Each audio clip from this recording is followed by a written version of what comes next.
Mr. Mirza, what do you make of the associations that have come to light over here? Unruly demonstrations throughout London. We'd seen something in Leicester, now something similar in Smethwick. Now, what has come to light is the ISI angle to Pakistani-based Muslims and also somebody, that affiliate group that is creating these tensions in all these areas very, very close to Birmingham. First of all, your reactions to that. Well, the British deep state and the British establishment has nurtured the situation and created this outcome. They have been, facilitating jihad, and British establishment has been facilitating the growth of madrasas in England and mosques in England, giving them huge grants, protecting them in the name of diversity, and they never go and check what the Imam is saying. They're not bothered about that. The second thing is austerity. Britain at the moment is heading towards another phase of austerity, and it keeps the British establishment and the British ruling class very happy to see that one of the most vibrant community, the Asian community from subcontinent, the Muslims and the Hindus, are divided on communal basis. Now, ISI, there is no Pakistani imam in any mosque in the whole of United Kingdom that has not been given approval by the ISI. You cannot become an imam unless you get the stamp of the Pakistani High Commission and the ISI. And the same two-nation theory, the hate against Hindus, has now been generated in Britain. And I think after the Kashmiri Pandits exodus from Kashmir in the 1990s, I think that the exodus of Indians from Uganda, I think that this is the target to get the Hindus, the Indians out of Britain. That's why they keep saying in their processions that Indians are not allowed, BJP is not allowed, RSS is not allowed. That is only an excuse. But the broader picture is that they are going to hunt down the Hindus, and the Hindus have to realize this, and they have to form their own local neighborhood. Mr. Nigam, these are very, very strong statements by Mr. Mirza over there.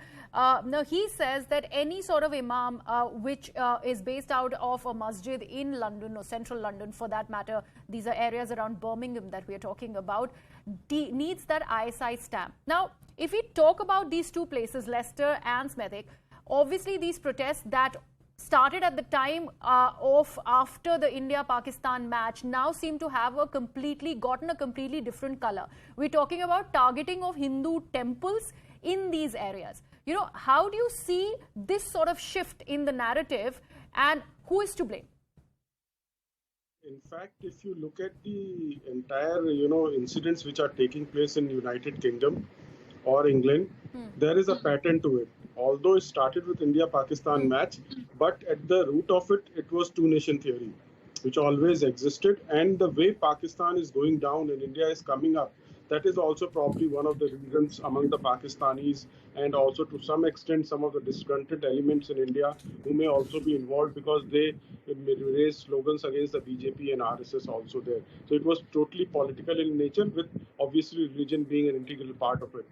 Now, this attack on, and especially derogatory words being used against Hindus and abusing Hindus, is a well thought out strategy. It's a Hindu phobia, and Hindu hatred is real in certain areas of England and other parts of the world also. Now, the fact remains that if you look at the history of England, there are no-go zones area for others in England, and Muslim areas. So others cannot go into it. And if you try to go out there, there are attacks. And there are Sharia courts which are illegal, but they are still running. And therefore, England has to be very, very careful, because tomorrow they will carve out a piece of land and demand a piece of land for Islam and break the England. This is exactly what happened in India. This is exactly how things have started in India. So probably law and order machinery is taking it very lightly. They must be very, very serious, and they probably did not also anticipate the kind of miscreants and this kind of Hindu phobia which is being generated out there. And I think it's a clear case of also failure of the law and order machinery in England. But it has to be dealt at two levels. One, the Hindu society, apart from protecting their own temples, they took it for granted that the Hindu temples are quite safe. Now they are being targeted. They have to organize security for them, and the Hindu society has to organize itself to deal with such kind of attacks, because policemen cannot be sitting at each and every nook and corner of the country. Okay, all right. Therefore, you have to be actually organized and take up the causes, the legitimate causes of the community, and protect itself. Right.